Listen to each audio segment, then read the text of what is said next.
여러분 안녕하십니까. 손자병법 읽어드리는 강상구입니다. 김수현의 기자회견 어떻게 보셨나요? 질의응답이 없었으니까 정확히 말하면 입장 발표라고 해야겠네요. 오늘은 손자병법의 관점에서 김세론 논란에 대한 김수현의 대응을 되짚어 보겠습니다. 저는 진실이 무엇인지는 판단하지 않겠습니다. 김수현이라는 대형 스타가 뜻하지 않은 악재에 대응하는 위기 관리가 적절했는지가 관심입니다. 사실 가장 치명적인 거는 거짓말이었어요. 김세론과 사귄 적 없다라는 첫 해명이 상황을 여기까지 끌고 왔어요. 3주 만에 직접 나선 자리에서도 이 거짓말을 어떻게 주워 담을지를 가장 많이 준비한 듯해요.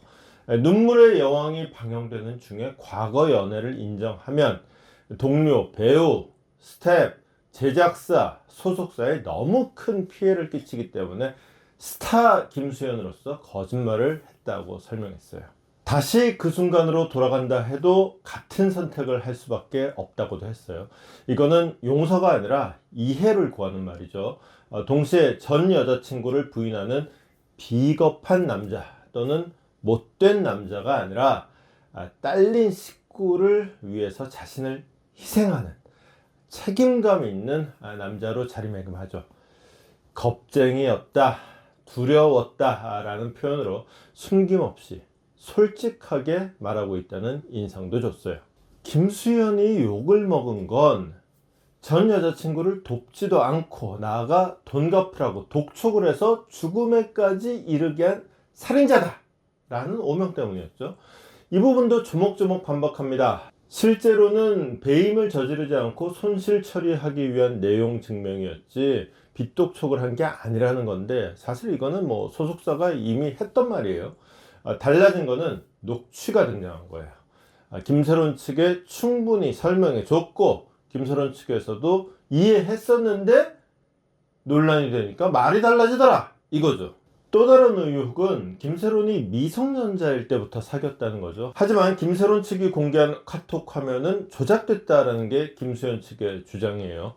그러면서 공개된 카톡에 등장하는 2016년의 김수현과 2018년의 김수현은 다른 사람이더라 라는 전문가 의견을 덧붙여요. 유족이 주장하는 증거를 수사기관에 제출해서 공식 검증을 받자고도 해요. 잘 보세요. 김수현은 고인이라는 표현을 쓰지 김세론의 이름도 거론하지 않아요.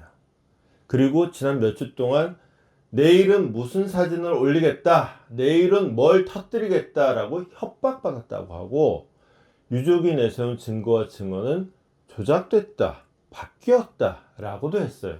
그저 흔한 헤어진 연인이었을 뿐이라고는 하지만은 김세론, 김수현 이렇게 있으면은 김세론이 피해자, 김수현이 가해자 이렇게 보이기 쉬워요. 하지만 김수현은 김세론을 빼고 유족을 전면에 내세우면서 김수현은 피해자, 유족은 가해자의 구도를 만들어냈어요. 손자병법에 그래요. 길에는 가지 말아야 할 길이 있고 땅에도 싸움을 피해야 하는 땅이 있다. 김수현 대 김세론으로 가면 100점 100패예요. 김수현 대 유족으로 가면은 다른 싸움이 돼요. 김수현은 다 떠나서 싸움터를 옮겼다는 게 이번 회견의 제일 큰 성과라면 성과예요. 이렇게 보면 나름 성공적이었어요. 그런데 과연 성공적이기만 했을까요? 일단 스타로서 고뇌를 드러내며 솔직한 모습으로 대중의 신뢰를 얻으려는 시도는 좋았어요. 하지만 과잉이었어요. 지나쳤어요. 더구나 김수현은 배우잖아요. 김수현의 회견을 보면서 하는 말들이 다 똑같아요. 야, 김수현 연기 잘하네. 조미료를 살짝 넣으면은 아주 맛있지만 너무 많이 넣으면은 속이 니글니글합니다. 감정적 호소도 마찬가지예요. 처음에는 공감하면서 빠져들다가도 어느 순간 에이그 연기하고 있네 이렇게 되는 거죠. 김수현은 그 선을 살짝 넘었어요. 새로운 녹취를 공개하면서 감정이 아니라 증거를 들이댄 거는 다행이에요. 이거는 손자병법은 아니고 36개에 있는 말인데 장작불 빼기라는 전법이 있어요.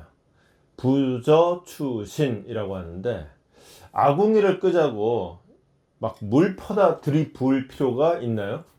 그냥 장작불을 빼면은 아궁이불은 그냥 꺼집니다. 아니, 기름 떨어지면 차가 어떻게 굴러가느냐고요. 애시당초에 사진, 카톡, 증언으로 여기까지 온 거잖아요. 그 증거를 못 믿을 것으로 만들어 버리면은 의혹도 힘을 잃겠죠. 손자병법 원문에는 없는 말인데, 마흔에 읽는 손자병법의 한 구절 읽어 드릴게요. 사람을 움직이는 것은 사실이 아니라 생각이다. 사람들은 자신이 사실이라고 믿는 생각을 갖고 행동한다. 행동을 이끌어내기 위해 사실을 제시할 필요는 없다. 사실이라고 믿을 만한 근거만 제공하면 된다. 물론 한계는 있어요. 내가 에베레스트 정상에 올랐다 하면은 정상에서 찍은 사진을 제시하면 간단하죠. 그런데 나는 정상에 안 갔다. 그걸 어떻게 증명해요? 고작 할 수 있는 말이, 날더러 정상에 갔다고 하는 그 사람은 뻥쟁이에요 라고 얘기하는 거예요.